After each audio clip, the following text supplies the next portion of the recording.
18 నుంచి నామినేషన్ల పర్వం అట్టహాసంగా నిర్వహణకు ప్రధాన పార్టీల సన్నాహాలు, కీలక నేతల కోసం తరలిరానున్న అగ్రనేతలు.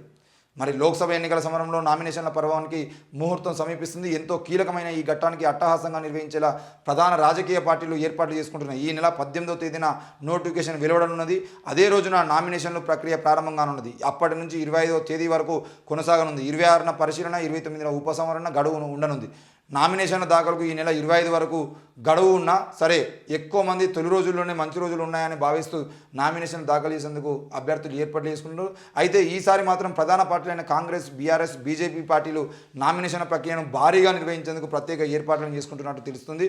అసెంబ్లీ ఎన్నికల అనంతరం జరుగుతున్న ప్రధానమైన ఎన్నికలు కావడంతో అన్ని పార్టీలు దృష్టి సారించాయి. మొత్తానికైతే బీజేపీ, కాంగ్రెసే కాకుండా బీఆర్ఎస్ఏ కాకుండా ఈ తెలంగాణ రాష్ట్రంలో నామినేషన్లు వేయడం కోసం ఎంతోమంది యువకులు కూడా ముందుకు వస్తూ ఉన్నారు. మరి చిన్న వీసీకే పార్టీ, లేదంటే బీఎస్పీ పార్టీ, డిఎస్పీ పార్టీ, ఇట్లా ఎన్నో పార్టీలు కూడా ఈరోజు ప్రధాన పోటీలో ఉండబోతున్నాయి. మరి ఈ క్రమంలో నామినేషన్లు మాత్రం పక్కా 18వ తారీఖు నాడే ఎక్కువ మంది వేసేయడం ప్రయత్నం కూడా చేస్తూ ఉన్నారు. మరి ఈ నామినేషన్లకు సంబంధించిన విషయంలో 18వ తారీఖు నుండి ఇలా 15వ తారీఖు 2 రోజులు పోతే 3వ రోజు నుండి రోజు నామినేషన్ల పర్వం కొనసాగుతూ ఉంది. మరి ఈ నెల 18వ తేదీన జరిగేటువంటి నామినేషన్ ప్రక్రియ దగ్గర మొదలుకుంటే రాజకీయ వేడి అనేది మరింత పెరుగుతుంది. మరి రాజకీయ వేడి పెరుగుతున్నప్పుడు మన ఓటును కొనుక్కోవడం కోసం రాజకీయ నేతలు ఎగబడతా ఉంటారు. మనల్ని మభ్యపెట్టడం కోసం రాజకీయ నేతలు మాట్లాడుతూ ఉంటారు. ఎవరు మభ్యపెడుతున్నారు, ఎవరు ఏం చెప్తున్నారని చూసి ఓటు వేయాల్సినటువంటి బాధ్యత మనందరి మీద ఉంది. దయచేసి మీరు ఓటు వేసే ముందు మీ గురించి కాదు, మీ బిడ్డల భవిష్యత్తు గురించి ఆలోచించి లక్షల కోట్ల రూపాయల రుణమాఫీ చేసి ఈరోజు కార్పొరేట్ కంపెనీలను కాపాడుతూ, కార్పొరేట్కి దేశాన్ని మొత్తం కట్టబెడుతూ, ఈ దేశంలో ఉన్న రైల్వేను అమ్మేసి, నౌకాశ్రయాలను అమ్మేసి, ఈ మొత్తం విమానాశ్రయాలను అమ్మేసి, బిఎస్ఎన్ఎల్ని అమ్మేసి, రైల్వేలను మొత్తం ఎల్ఐసీని అమ్మేసి, ఇట్లా అన్నిటినీ సర్వం అమ్మేసి ఈరోజు 500 రూపాయలను, 600 రూపాయలను గ్యాస్ సిలిండర్ను 1100 రూపాయలు వేసి, కేవలం 70 రూపాయలను పెట్రోల్ 110 రూపాయలు వేసి, ఈరోజు ఇరాన్లో యుద్ధం మళ్ళీ మొదలైంది. ఇజ్రాయెల్కు ఇరాన్కు మధ్యలో యుద్ధం కనుక ఓకే అయితే, అంటే ఆల్రెడీ నిన్న జరిగినటువంటి వార్ ఏదైతుందో ఆ పశ్చిమాసియాలోనే పెద్ద వారుగా కనబడుతుంది.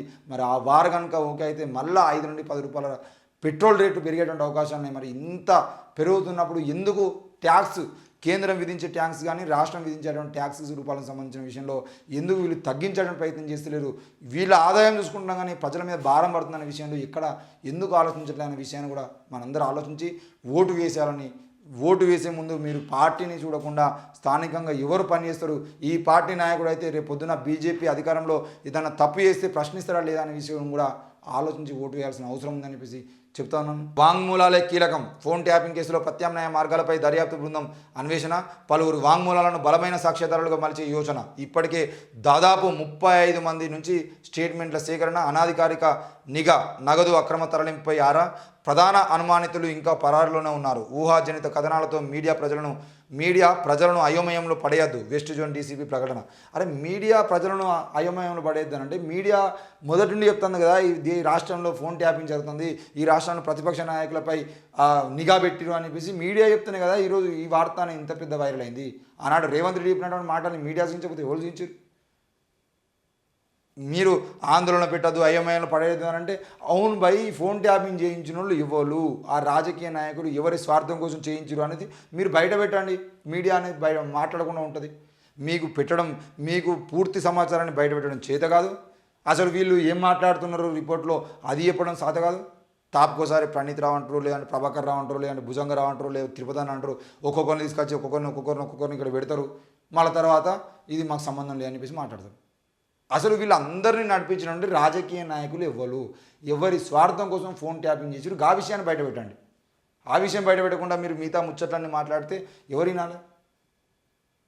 ఫోన్ ట్యాపింగ్ చేయించింది రేవంత్ రెడ్డి. ఫోన్ ట్యాపింగ్ చేయించాడని ఆ ఎమ్మెల్సీ గెస్ట్ హౌస్ని వాడుకొని కేవలం ఆయన ఇంటికి 2 కిలోమీటర్ల దూరం ఉన్నటువంటి ఆ ప్రాంతంలో ఒక మీడియా ఛానల్లో, ముఖ్యంగా అది ఐ న్యూస్ అనే వార్తలు కూడా వినబడుతున్నాయి, ఆ ఛానల్లో మొత్తం కావాల్సిన సెట్టింగ్ మొత్తాన్ని ఏర్పాటు చేసుకొని ఎవరు చేయించిర్రు ఈ పని ఆ విషయం బయట పెట్టకుండా మీరు చేసిన వాళ్ళందరినీ దొంగలు అని చెప్పేసి ఈరోజు ఏంటిది అక్కడ నుండి భుజంగరావు కానీ లేదంటే తిరుపతి అన్న కానీ వీళ్ళందరూ వరంగల్ నుండి ఇక్కడ వరకు అధికారం కోసం ఎందుకు, అంటే అక్కడ నుండి ఇక్కడికి ఎట్లా ట్రాన్స్ఫర్ అయ్యారు, ఎవరు చేయించారు, ఎవరి రాజకీయ హస్తం ఉందో చెప్పకపోతే తప్పకుండా మీడియా వాళ్ళు చేయాల్సిన పని చేస్తూనే ఉంటారు.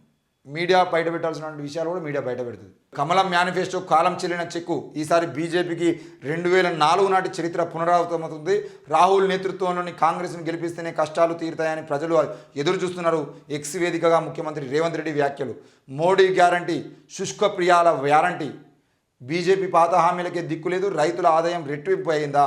ఏఐసిసి చీఫ్ మల్లికార్జున ఖర్గే విమర్శన అస్త్రాలు. మరి రైతుల ఆదాయం రెట్టింపు అయిందా? అయితే రైతులకు గిట్టుబాటు ధర కావాలని చెప్పేసి ఢిల్లీలో అన్ని రోజుల పాటు ధర్నాలు వేసి వాళ్ళ మీద కేసులు కొట్టేయండి అని చెప్పేసి ఇప్పుడు ధర్నా చేస్తూ ఉంటే కేసులు కొట్టేసేటువంటి పరిస్థితి కూడా లేనటువంటి నరేంద్ర మోడీ ఈరోజు రైతుల అభ్యున్నతి గురించి మాట్లాడుతూ ఉంటాడు. రైతుల మీదకి బుల్డోజర్లు ఎక్కించి, రైతుల మీదకి బీజేపీ ఎమ్మెల్యేల కార్లు ఎక్కించి ఈరోజు రైతుల మీద అత్యంత క్రూరంగా ప్రవర్తించినటువంటి ప్రభుత్వం బీజేపీ ప్రభుత్వం. ఆ బీజేపీ ప్రభుత్వం ఈరోజు నరేంద్ర మోడీ అనే వ్యక్తి రైతుల గురించి మాట్లాడే అర్హత కోల్పోయిన విషయాన్ని కూడా రైతులు అర్థం చేసుకోవాలి. గిట్టుబాటు ధర లేక ఈరోజు లక్షల మంది రైతులు దేశంలో ఆత్మహత్యలు తీసుకుని చచ్చిపోతూ ఉంటే కనీసం వాళ్ళ ఆత్మహత్యల నివారణ కోసం గిట్టుబాటు ధర కానీ, కనీసం మద్దతు ధర కానీ లేదు అనంటే వాళ్ళకి విత్తనాల సబ్సిడీకి సంబంధించిన విషయంలో కానీ ఇప్పటివరకు మాట్లాడినటువంటి నరేంద్ర మోడీ గారు రైతుల అభ్యున్నతి కోసం చేసింది ఏమీ లేదు, చేసేది కూడా ఏమీ ఉండదు. ఆ విషయాన్ని గుర్తుపెట్టుకోవాలి.